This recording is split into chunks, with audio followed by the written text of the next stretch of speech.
Время новостей на канале Абаза. В студии Марина Будба. Здравствуйте. Сегодня в выпуске. Начинается работа по организации народного схода. Объединенная оппозиция ответила министру иностранных дел Сергею Шамбо и секретарю Совбеза Раулю Лолоку. Уполномоченный по правам ребенка в республике обращается к водителям с призывом с особой осторожностью относиться к детям на дорогах. На воссоздание ушло несколько лет. В Сухуми проходит международный турнир по национальной абхазской игре «Хайм Сакячер».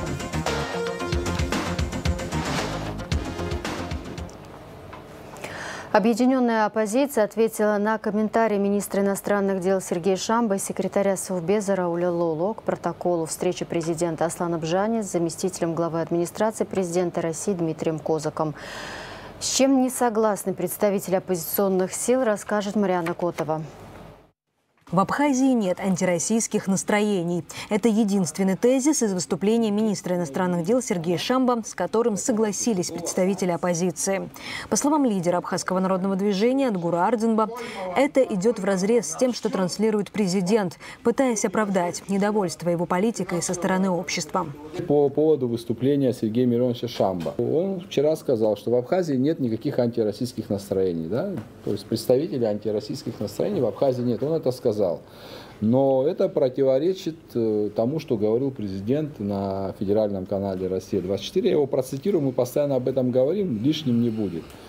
Слова Аслана Бжани, которые он 26 июля произнес. «Многие силы не заинтересованы в развитии отношений Абхазии и России.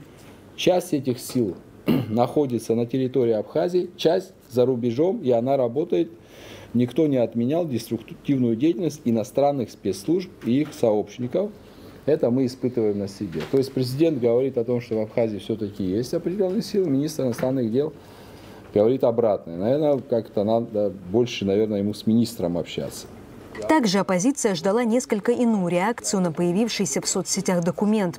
По мнению депутата и лидера общественной организации Айтгаларакана Кварча, абхазский МИД должен был отреагировать иначе. Он ссылается на то, что этого документа по дип-каналам в Абхазии не поступило. Мы знали, что такой именно ответ и будет. Это внутренний документ. Мы знаем, что он сюда не поступило. Нам нужна была реакция Абхазии, правильно? Мы понимаем, что этот документ реальный, но где реакция МИДа? Где, скажем, нота от МИДа в том плане, что такая риторика, да, даже в внутреннем распоряжении своим коллегам, представители Российской Федерации, наверное, как минимум некорректно. Вызвало недоумение у оппозиции упоминание Сергеем Шамбо термина «санкции» в контексте прописанных в протоколе тезисов. По словам Ардзинба, сокращение финансовой помощи со стороны России и отказ от социального перетока нельзя называть санкциями по двум причинам. Во-первых, потому что термин «санкции» не применяется для обозначения процессов между дружественными странами. Санкции между союзниками и дружественными государствами, такой термин, он в принципе не может быть. Это слово немножко другого характера. Я вам напомню, слово «санкции» с момента признания до сегодняшнего дня в взаимоотношениях Абхазии и России возникало только один раз. В январе 2016 года, когда Абхазия присоединилась к санкциям Российской Федерации в отношении Турецкой Республики. Вы помните, когда сбили турецкие истребители российский самолет в Сирии, мы тогда, Республика Абхазия, присоединились к санкциям Российской Федерации. И, кстати, хочу вам сказать, что единственная в мире страна, которая присоединилась к этим санкциям. Термин «санкции» невозможно применить в ситуации с сокращением финансовой помощи со стороны России еще и потому, что сокращение было прописано в соглашении между Абхазией и Россией. Это подчеркивают все представители оппозиционных сил. Нельзя называть санкциями выполнение или реализацию подписанных соглашений между Абхазией и Россией. Ведь мы же знаем, что в 2022 году было подписано соглашение между Республикой Абхазия и Российской Федерацией о финансовой поддержке Республики Абхазия. Там есть пропорции софинансирования заработных плат. В 2024 году из общей суммы софинансирования, ну это вот надбавки имеется в виду, вот люди, кто работает в бюджетной сфере, они хорошо знают, о чем я говорю. Вот эта надбавка, 30% только этой надбавки Российская Федерация должна была платить, а 70% уже Республика Абхазия. В 2025 году уже Российская Федерация 15% должна была платить, а соответственно Республика Абхазия это 85%. Софинансирование в 2025 году и так останавливали. Так что вот те новые сегодня каналы закрытые, которые быстренько, вот наспех команда Обжания и правительство открыли, и через них стараются вещать, и там всех собак на нас вешать, на общество, на депутатов, на оппозицию, и говорить, что это из-за нас произошло, это неправда.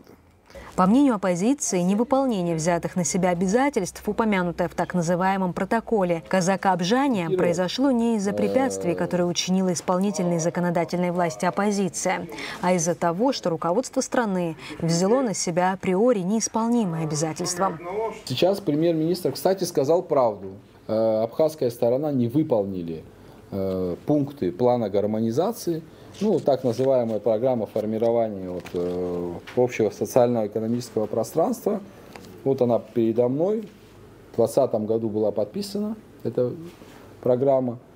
Подписанты Аслан Жани, Александр Золотинский Анкваб, Хуснулин и Дмитрий Николаевич Казак.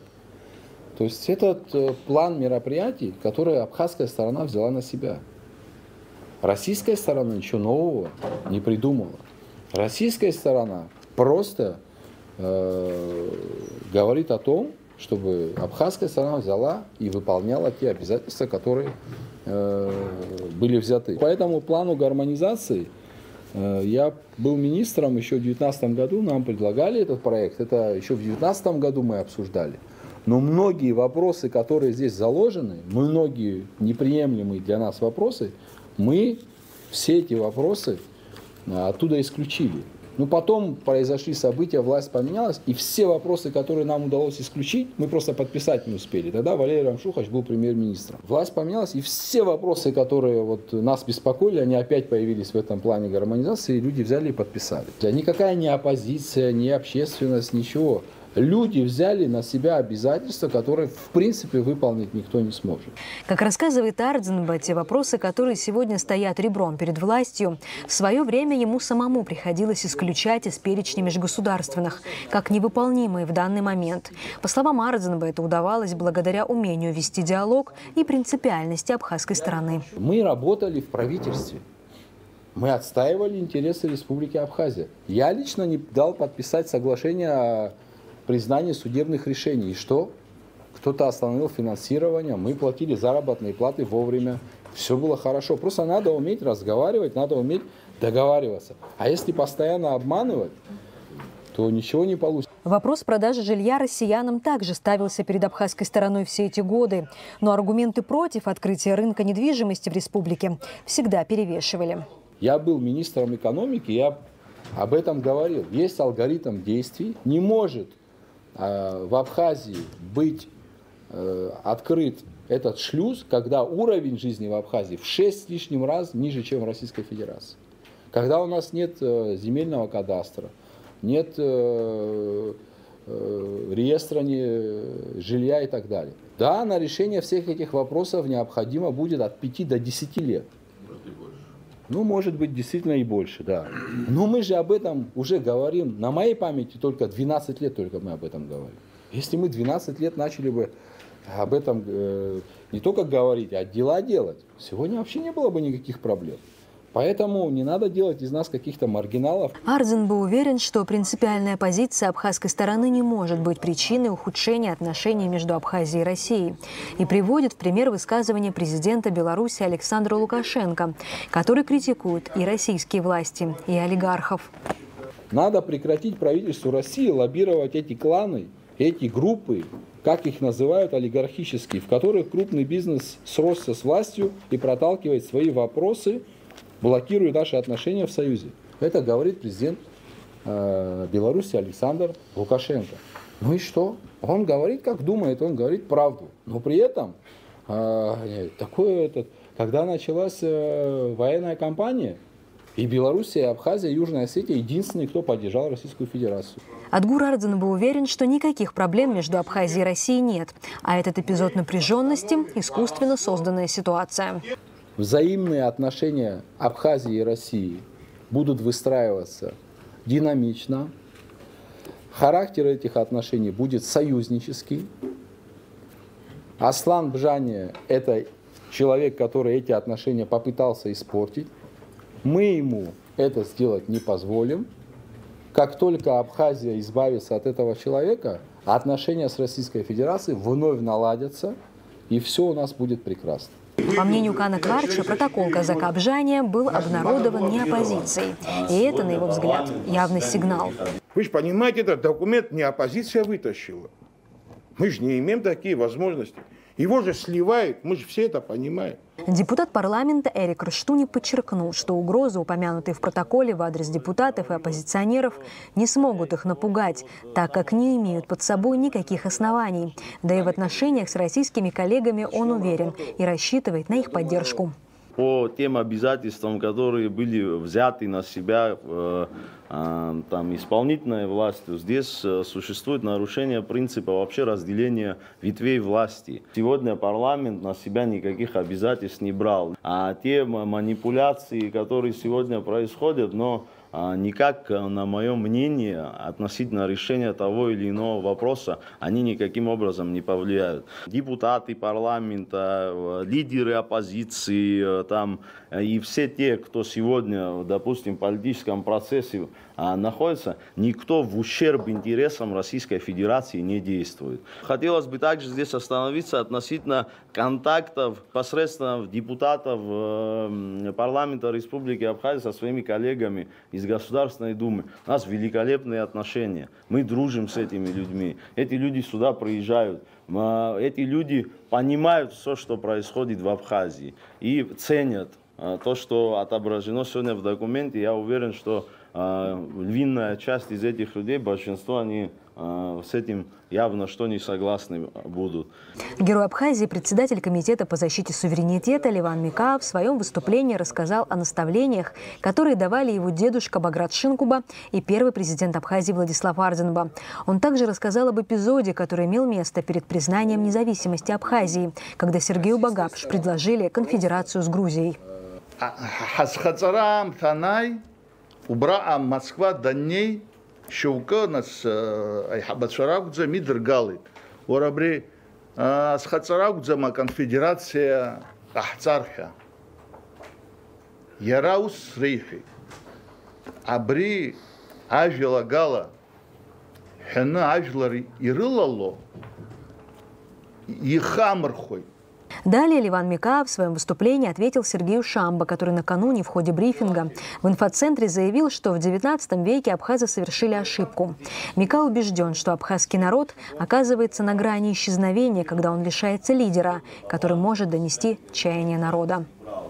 Сергей Мирон и Пайца усихе азев пешишукса акхахахитха. Вариата самшит Сергей Мирон и Па. Уратауруха усагзами шцоз. Харахабаца скиаши жабашуксазы абснахра. А Урыстула империалы. Урт рыбзаурала и жабашукса абсны и курхания. Аха агвакра баалы. Агвакра на алазьяра дахаргейт ханивю хубашуксарза. Абсна проблемы тазхуют хамудзи. Инейна урыстула ахрахи днейна абсуар тазхуида накамалак. Нас ажлар гидзует. В завершении своего выступления герой Абхазии заявил, что судьба нынешней власти и президента Бжания должна быть решена на собрании народа, подготовка к которому уже началась. Элыскаует, ора шукачкун шагившта ялогут хадсало. Ора бри абаст шубхадзу за рикафцо. Шапха иҟашәҵои. Абра ус ҳазхәыцроуп. Ҳара ажәлар рымчалоуп зегь шаауаз.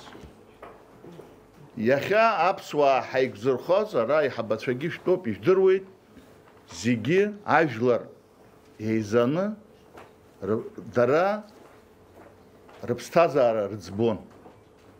Ажәлар изаҳгароуп. Ажәлар еизганы абри ауаҩы иахьа иахагыло изҵаара рыӡбароуп. Убри аҟнытә ҳара ҳԥеиԥшгьы бзиоуп, аха абыржәы абри аҭагылазаашьа ҳалҵырц азыҳәан абраҟа иаҳԥырхагоу иахьатәи амчра иахагыло ауаа абарҭ рызҵаара ӡбатәуп.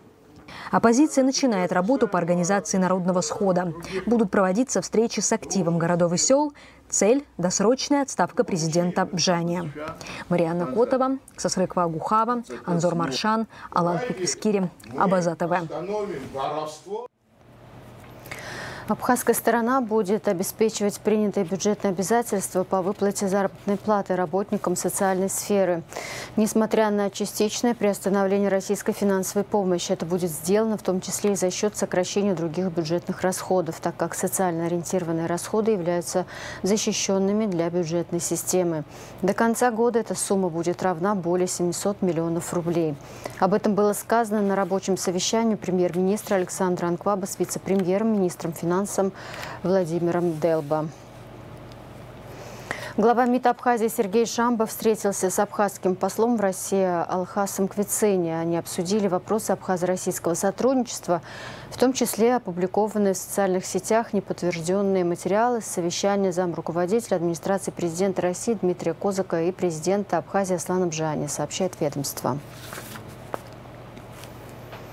Да, Абхазия никогда не пойдет по пути развития без российских инвестиций, образования и технологий. Без глубокой интеграции с Российской Федерацией, ее открытие для большой России, она навечно застрянет в лихих 90-х. Гарантия безопасности от Москвы – важнейшая часть абхазского стратегического выбора.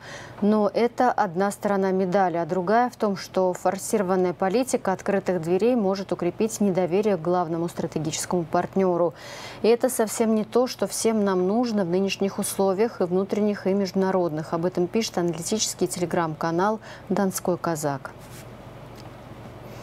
Россия и Абхазия утвердили перечень и объемы товаров, которые будут беспошлинно вывозиться из России для внутреннего потребления в Абхазии, сообщается на сайте Минэкономразвития Российской Федерации. Соответствующий протокол подписали руководители профильных ведомств двух стран. Документ уточняет ранее принятые изменения в действующее соглашение о режиме торговли товарами. Речь идет об экспорте рыбы, фруктов, овощей, строительных материалов, товаров бытового потребления, нефтепродуктов, пластмасс, изделий из алюминия и черных металлов, пояснил заместитель министра экономического развития России Дмитрий Вольвич. Освобождение экспортируемых в Абхазию товаров от уплаты дополнительных вывозных таможенных пошлин позволит нашим странам увеличить объем товарооборота и внесет значительный вклад в укрепление общего социального и экономического пространства между Россией и Абхазией.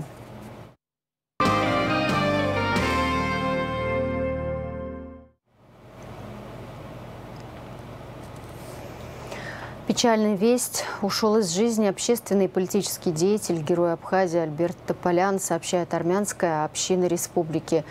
Ему было 89 лет. Альберт Тополян родился 2 апреля 1935 года. Он ветеран национально-освободительного движения, участник Отечественной войны народа Абхазии, боец армянского батальона имени маршала Баграмяна. В разные годы Тополян занимал должности зампредседателя Верховного Совета Абхазии, зампредседателя Госкомитета по обороне, вице-спикера Народного собрания, вице-премьера, министра по делам молодежи, спорта и курортам, заместителя секретаря Общественной палаты. Альберт Тополян – кавалер ордена Ахдзябша второй степени. После выпуска новостей смотрите материалы из архива Абаза ТВ о юбилее Альберта Тополяна в 2015 году. Распоряжением премьер-министра Александра Анкваба создана Государственная комиссия по организации похорон видного общественно-политического деятеля, основателя и председателя армянского культурно-благотворительного общества «Крунг», вице-спикера парламента Абхазии, кавалер ордена Агдепша второй степени, героя Абхазии Альберта Гаспаровича Тополяна. Судейское сообщество Республики Абхазия выражает глубокие соболезнования родным и близким по случаю смерти судьи в отставке Херсона Дашели. Херсон Давидович Дашели с 1970 по 2003 год бессменно работал в органах прокуратуры и судебных органах Абхазии. Был народным судьей города Ткварчал и Гудаутского района. В августе 2004 года постановлением Народного собрания Республики Абхазия был избран на должность судьи Верховного суда Республики Абхазия. В марте 2007 года в связи с достижением предельного возраста его полномочия были прекращены. Редакция газеты «Апсны» выражает глубокие соболезнования родным и близким по случаю смерти ветерана труда Замиры Антиповны Хашик, который беспрерывно более 45 лет работала в редакции «Апсны Капш».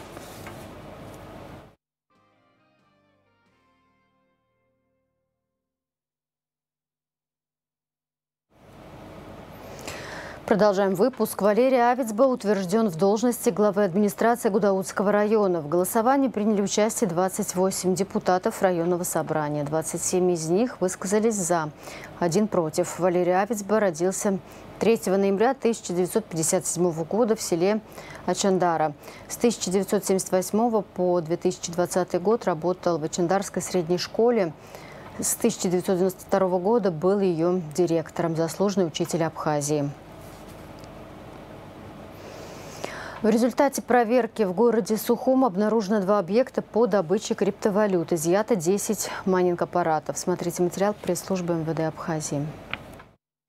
В результате проведенных оперативно-профилактических мероприятий по выявлению объектов незаконной добычи криптовалют сотрудниками Управления экономической безопасности и противодействия коррупции МВД совместно со специалистами Госстандарта Абхазии в помещении спортзала строения 2А по улице Лагвилава в городе Сухум обнаружена действующая майнинг-ферма.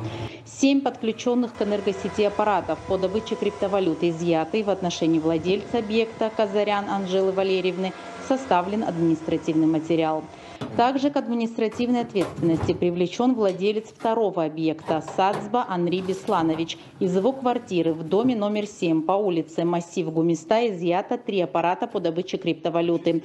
Все оборудование помещено на склад Государственного комитета Республики Абхазия по стандартам и потребительскому надзору. Сотрудники госавтоинспекции продолжают специальные рейдовые мероприятия. Сотрудники госавтоинспекции продолжают специальные рейдовые мероприятия по выявлению лиц без права управления автотранспортом, нетрезвых водителей, а также тех, кто скрывает свое состояние, отказываясь от медицинского освидетельствования на предмет опьянения. Сабеке Саид Гурамович, 1996 года рождения, житель города Сухум, управлял автомобилем в наркотическом опьянении без водительского удостоверения, повторно совершив данное правонарушение. Саакян Артур Рафаэлович, 1986 года рождения, житель Гулрыбского района, управлял автомобилем в наркотическом опьянении. Геджуа Аста Муранзорович, 1981 года рождения, житель города Сухум, управлял автомобилем в наркотическом опьянении.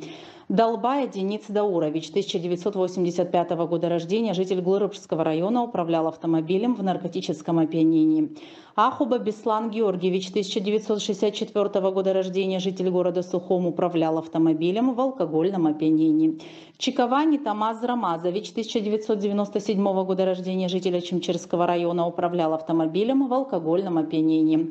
Ахсалба Асти Курафетович, 1980 года рождения, житель города Сухум, управлял автомобилем в алкогольном опьянении.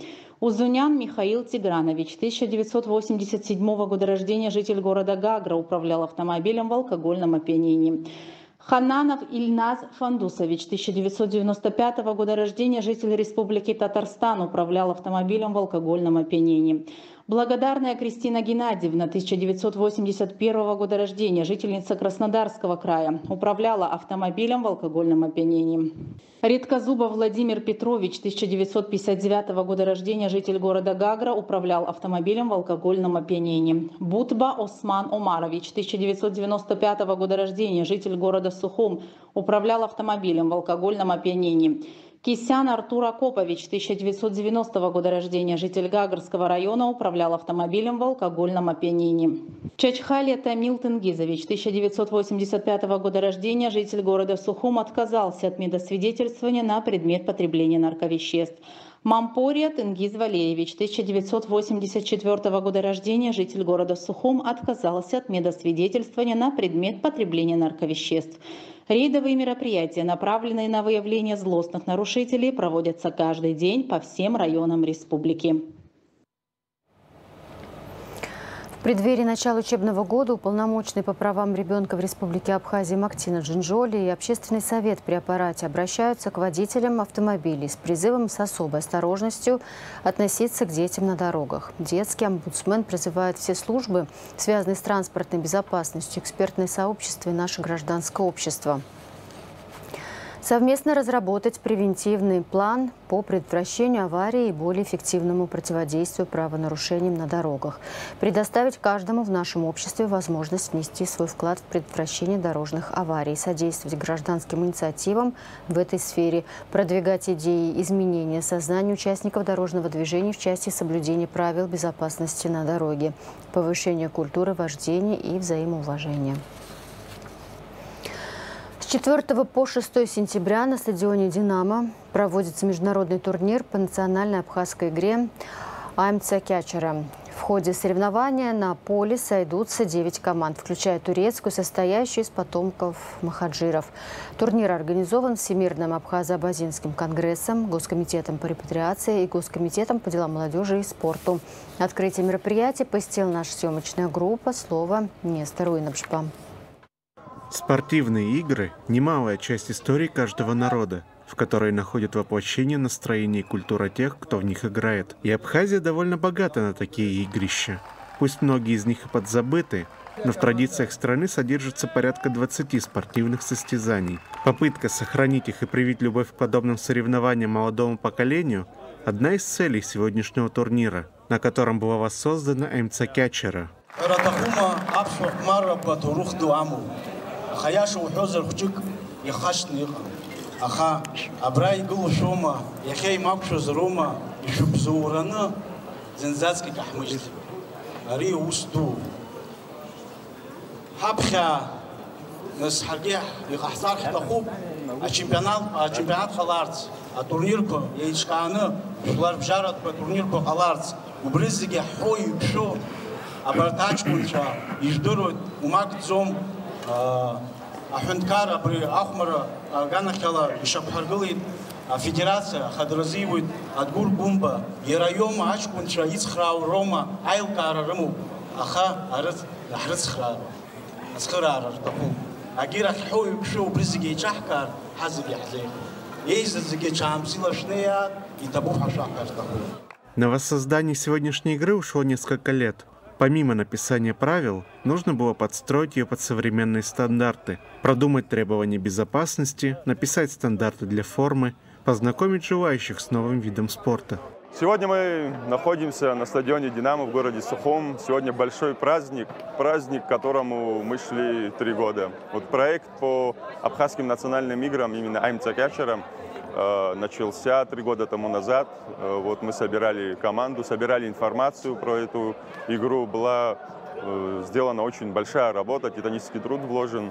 Вот очень много людей нам помогали в этом направлении. Вот мы написали правила почти с нуля, то есть мы как вот официальный вид спорта вот, написали правила. Сейчас как раз идет процесс регистрации Федерации по абхазским национальным играм. Сегодня, без преувеличения, исторический день, потому что в таком масштабе и проводить турнир по абхазским национальным играм. Это праздник для всех, это исторический день. Одной из особенностей состязаний стало участие турецкой команды, собранной из потомков махаджиров. Их присутствие стало возможно благодаря усилиям ВААК и Госкомитета по репатриации. Чтобы обучить новую кровь традиционному виду спорта, были организованы командировки в Турцию. Также несколько мини-турниров проводилось как за границей, так и у нас, в этнопарке Апсны. Это будет сложно описать. Самый, скажем так, похожий на него вид спорта – это, скорее всего, регби. Вот. Здесь у нас идет командная игра, делятся на две команды по 8 человек. Есть мяч, вот, специальный мяч, кстати, который тоже имеет определенную историю, тоже определенно делается. И задача заключается в том, чтобы одна команда этот мяч донесла до определенной линии вражеской команды. Вот. При этом мяч нельзя передавать, мяч нельзя перекидывать, как в регби. Вот. Если тебя, скажем так, попытки донести мяч до второй половины поля тебя остановили, матч останавливается, идет сброс мяча. И потом вот специальными такими вот устройствами, палками, они вбивают мяч, подбирают, и игра продолжается. В этом году на поле сойдутся 9 команд из разных регионов Абхазии и ближнего зарубежья. Финал состоится 6 сентября. Организаторы надеются, что проведение Аймсакячера станет доброй традицией среди молодежи нашей страны. Нестор Инапшба, Валерий Квикискири, Абаза ТВ.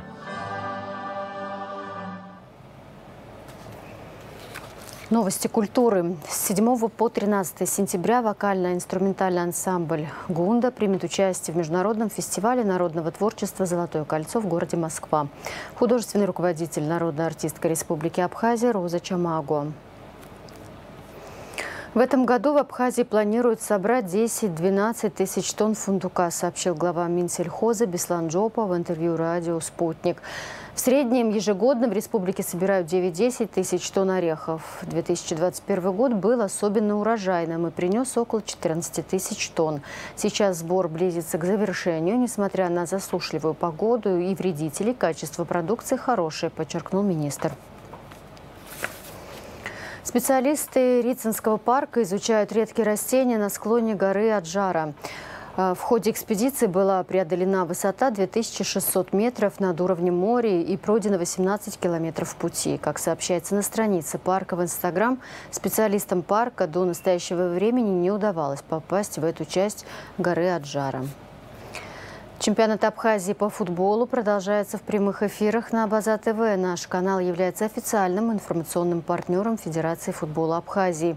4 сентября в рамках чемпионата Абхазии по футболу встретились два известнейших клуба. Команда Рица Гудаута и Динамо Сухум сыграли в ничью 1-1. Абхазию в этом году ждет теплая осень, сказала в интервью радио «Спутник» климатолог Асида Ахсалба. Благодаря жаркой погоде и редким осадкам море хорошо прогрелось и будет медленно отдавать тепло воздуху, температура которого будет приближена к летней. Ахсалба добавила, что затяжных ливней и подтоплений не ожидается, по крайней мере, в первой половине сентября.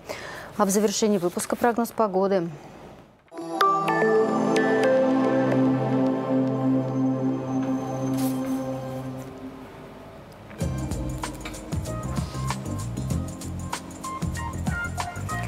В четверг, 5 сентября, в Абхазии ожидается переменная облачность, местами возможен дождь, гроза, атмосферное давление пониженное, нестабильное, ветер слабо умеренный, температура воздуха ночью от 18 до 23, днем от 24 до 29. Температура морской воды плюс 28, волнение морской воды слабо умеренное, относительная влажность воздуха 60-80%.